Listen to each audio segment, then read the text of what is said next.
Hey there, pirates. In this video, we're going to be showing you how to do the Legend of the Veil. I wanted to say tall tale, but it's actually just a voyage that seems like a tall tale, but it's just a regular voyage that you can only do once you are Pirate Legend.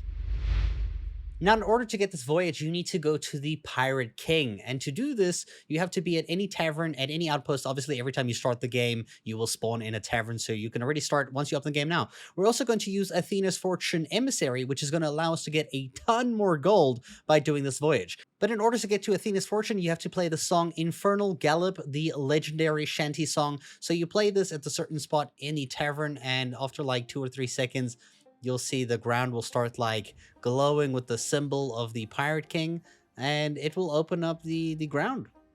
Yeah. Once the stairs drop, all you're going to do is run through to the little portal, and this is going to teleport you to Athena's Fortune. You're going to run up there, go into the ship, take an immediate left over here, and you'll find the Pirate Lord over here, and you can see his voyages right there. So the first option, his voyages, go ahead and buy the voyage for the Legend of the Veil. Much like any voyage, all you have to do is go to your quest table, propose the quest, put the voyage, and then the Legend of the Veil voyage down on the table, and have your crew vote for it, or if you solo, just vote for it, and that's how you begin it. The Pirate Lord will soon after appear on your ship, telling you what you need to do and everything, basically showing you this mask, and how you will need to gain 3 Veil Stones throughout this voyage to basically complete this voyage. You'll also have a quest book that you can read. Now, you should know that there are 3 different types of quest objectives that you can get, and 2 of them you will get in a random order that are going to give you a Veil Stone each. The very final Veil Stone is done at the very end for the final mission that is the same for everybody. Let's start out with one of the straightforward ones. If you have a ship page like this with broken ships and it says the ship went down northeast of and then a place, this one says it went down northeast of Sailor's Bounty. All you have to do is navigate to the island that it mentions and the direction and go find the ship. It's honestly very easy to find this one, so this one's not the problem. It's probably one of the most annoying ones, though, because you have to spend most of your time swimming underwater to go get a special key. But before you can figure out where the key is, you need to seek the ship's log on, and then it says the ship's name over here, the Grim Fortune. So keep this in mind on this book. Look for the right ship where it has the ship's log. So we're going to go find the ship that says Grim's Fortune. And as you can tell, there are like 4 ships here, so it's a lot. It's not this one. It's not that one.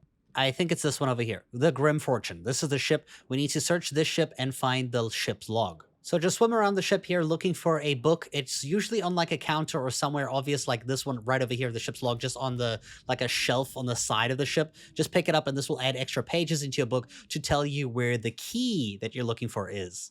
What you're looking for here is like one of the later entries where it says the key is safe aboard the Seaweed Glimmer. So we know the key is on the Seaweed Glimmer, so we have to find that ship and then get the key. You should be very aware that there are a lot of interactable things and as well as loot. So you can see there's like you can move books around and check if there's a key behind it, behind the painting, sacks of gold everywhere. So you have to look for this key pretty much in every little corner that you can think of so that you can try find it. You will see in some of the ships there's like these bubbles in the middle that will actually give you a breath of air that you can breathe so that you don't have to keep swimming all the way to the top. So just know that that is a thing. Here is the key that we're looking for. And this is obviously for the first ship for the captain's section of the first ship, which in my case was the Grim Fortune ship. And then we just go open up the door. There'll be some treasure in here, and inside this treasure chest we'll actually have the Veil Stone, some other nice Athena's stuff that's going to sell for a lot of gold. So this Veil Stone, what you have to do is actually take it to the mosque that is next to your wheel on the left-hand side here. You just put it in there, and this will summon the Pirate Lord again, and he will now give you more books and information on the second trial to get your second Veil Stone. The second type of trial is the one with Belle with her lantern. Now this one's actually kind of easy and really straightforward. You don't need much navigation. So it will actually tell you on the final page here, Belle has last been seen in a cave under a sunstarf palm on Crescent Isle. So we know roughly where she is, and she's on an island called Crescent Isle. So we're going to go ahead and sail to Crescent Isle. Now this can be anywhere across this entire map. This voyage literally goes everywhere. Now, once you do find her, all you have to do is interact with her, and she will basically, talk to you and give you this lantern that she's holding so that you can find these very special statues only once you're holding this lantern. You'll find this lantern in your quest items, and you can hold it up to light the braziers of these statues, and there are a bunch of them around the island, and they will pulse when you get near them, and far away they will show this beacon, right? So I'm just going to show you right now, there is one pulsing over here. You can see like this weird light that's like pulsing outwards like that. So you'll find them across the island you're on, and you will light all of these different things. When you're far enough away from them, they'll make like these light beams in the sky, which are easy to find. And once you get closer, the pulsing becomes more evident and that like beam in the sky disappears. And all you have to do is look for the ghost. Now, you should know that it could be above or below you. So if you don't find it, if you're at its exact location, check either like in a cave below you or if it's like on top of a cliff above you. After you find them all, you'll see ancient priests talking out loud, and you'll basically head towards the final beam that will spawn right after you light all of the maiden ones. And you'll see there's like a bunch of people here all like praying to the statue. You light the brazier, and now you're going to go into combat. I do recommend using fire bombs here. It's going to help you so much. Fight them until the Soul Captain spawns, and then just kill the Soul Captain. Once you kill the Soul Captain, the whole encounter will end. And once he does die, he will leave some loot on his location, so make sure you pick that up because this is stuff that you're going to sell. And with the Athena's Fortune Emissary, it's going to sell for quite a bit. This is like almost over 5,000 gold per piece here. But before you head to the ship, head to the dude standing next to the statue, and he will give you your second Veilstone or your first Veilstone, depending on how you got your quest, because sometimes this might be your first one or your second one. And then, of course, you just take the Veilstone to the mask and put it on the mask, which will bring out the Pirate Lord, and he will tell you what your next step is. Now, if you didn't get the Shipwreck or Belle's page, and you instead got a page that looks like this over here, this is one where you're going to have to find Sudd, and this is going to be probably the most confusing one because it involves you to find two different things. First, you're going to find Sudd himself, and you can see on the page here it says he'll be at a certain location. It says, join me at Smuggler's Bay, so you got to find him at Smuggler's Bay. Now, he won't always be at Smuggler's Bay. He can be at one of 25 different islands, and not even just the same place on every island. There's like multiple spots on each island. I'm about to show you all of the islands that he will be on and the locations he will be available at. Just go explore those areas. You will find him at one of those spots. So I'm going to show this very quickly. As you can see here, 2 seconds per different island. There are 25 islands that he can be at, and he'll be at the very tip of these arrows, depending on what the words are in your quest are. It's a little bit too much effort to try figure out how to, say which one he's at. So rather just go explore both locations until you find him. You literally just have to find him and speak to him. It's so simple, and just follow along here. So it's going to be one of these. I actually recommend starting this voyage from the top left of the map, because then you get all the nice easy islands, because if you do it anywhere else, you're going to get all of these like harder islands, because obviously the voyage is going to pick islands that are near you. So be around islands that are, the ones you want to do. And this is basically the second last one, Ashen Reaches and Devil's Thirst, and that is it. Once you meet up with Sudd, he will give you one of 3 types of puzzles. The first one will be a zoomed-in map with an X marks the spot, which is the exact location on an island that you need to find based on what it looks like. You can use the reference of all the islands I just showed you, because I believe it's going to be on one of those as well. The second type of puzzle he might give you is the lying map. So you'll get a map of an island, which you can use for reference all the islands I just showed you to find which island it is. And on this map, you'll see there's a bunch of different symbols. Now, these are symbols that you actually find on the rocks or in paintings or somewhere on the island. And if the one on the actual island does not match the one that you have on your map, you have to dig in front of that one, and that is where the treasure is going to be. So you have to do a little bit of a treasure hunt that way. If you thought that was rough, the third and final type of puzzle you can get from him is probably the hardest one, and it is his picture puzzles. Now, the left side of this picture shows what island it is talking about, and the right side shows the location on that island of where he's supposed to dig. The symbol on that little map there is where you dig to get the treasure. I'm going to do my best to show you each and every single island and all these pictures, then try find a picture that matches your book to show you the exact location you can dig. So on the left-hand side here is going to be what the island is. So this is always going to be Cannon Cove. And on the right-hand side is where the dig spot is. And you can see I've numbered it, and I've given you a map here of where you can dig. However, I don't have all the numbers or all the dig locations for all of the pictures. So I do have some pictures to at least tell you what island it's on, but I don't have all the digging spots. Like you can see here, 1 and 2, but I don't have 3 and 4. So I hope everything that I've researched that I have here is able to help you. If not, you're just going to have to try wing it with the picture. At least you'll know what island to be on. So good luck. I'm going to leave you with some music as the rest goes on here.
You guys have no idea how long that took to put together. But anyway, once you finally find the place that matches up with the book, you just got to find that little icon that's on there and then dig at that exact same spot like this over here, and you'll dig up the treasure that you need. Inside this treasure chest, you will get a Veilstone as well as some other Athena like treasures that sell for a lot. Use the Veilstone on the mask next to your wheel, and this will bring the Pirate Lord to your ship to go into the next stage of your journey.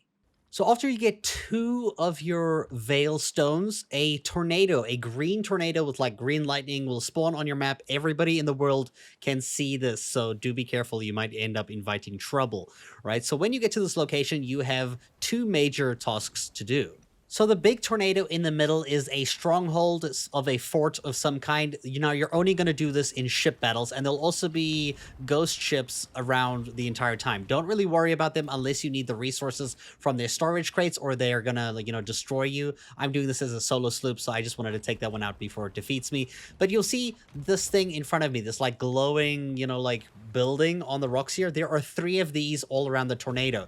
You need to shoot these with your cannonballs, and you have to hit it 5 times in order to destroy it. You have to destroy all 3 different buildings in order to remove the tornado and reveal the fort in the middle, basically. When you destroy these, there will be 2 storage crates that you can get if you go ahead and like climb it to the top there if you want the extra resources. You should know that the ghost ships will constantly respawn if you do kill them.